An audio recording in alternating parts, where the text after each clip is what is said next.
দেশ তো নতুন করে স্বাধীন হলো। হ্যাঁ। এখন নতুন করে যে দেশ স্বাধীন হলো, আপনি কেমন বাংলাদেশ দেখতে চাইতেছেন?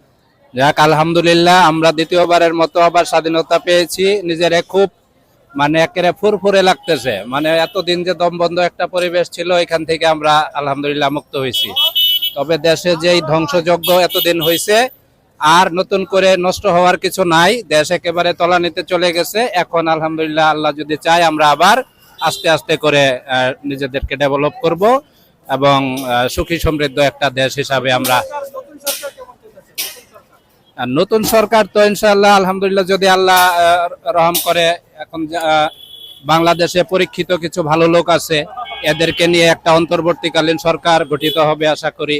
তারপরে তারাই পরবর্তী সরকার কিভাবে হবে, কেমনে হবে, ওইটা তারাই নির্ধারণ করবে। দেশে অনেক বুদ্ধিজীবী আছে, সবাই সবাই দালাল না। বাংলাদেশে সবাই দালাল না, অনেক বুদ্ধিজীবী আছে যারা স্বচ্ছ স্বচ্ছ মানসিকতার, তারাই পরবর্তী করণীয় নির্ধারণ করবে।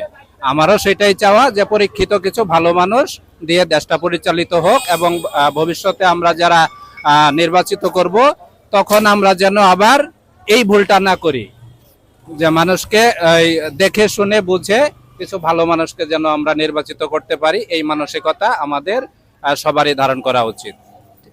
ঠিক আছে, ধন্যবাদ। হ্যাঁ। দর্শক, আমি আমার স্যারকে পেয়েছি, আমার কলেজ লাইফের শিক্ষক। এখন তাদের কাছে প্রশ্ন হচ্ছে যে নতুন বাংলাদেশ আমরা জিরো থেকে শুরু করতে যাচ্ছি, নতুন বাংলাদেশ কেমন দেখতে চান আপনি, সহজে বলুন।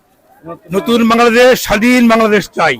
আজকে 6ই আগস্ট 2024 নতুন বাংলার জন্ম হয়েছে। 5ই আগস্ট নতুন বাংলার জন্ম হলো। এতদিন বাংলাদেশ ছিল অভিশপ্ত।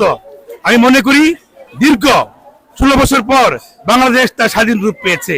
ছাত্ররা হচ্ছে সেই স্বাধীনতার রূপকার। তাদেরকে শ্রদ্ধা সালাম জানাই ছাত্রদেরকে শতবার। এখন নতুন সরকার যে গঠন হবে, কিরকম সরকার যাচ্ছেন আপনি? সরকার চাই জনবান্ধব সরকার, জনবান্ধব সরকার, ছাত্রবান্ধব সরকার, দেশ গড়ার সরকার আমরা চাই। Thank you, thank you. ধন্যবাদ।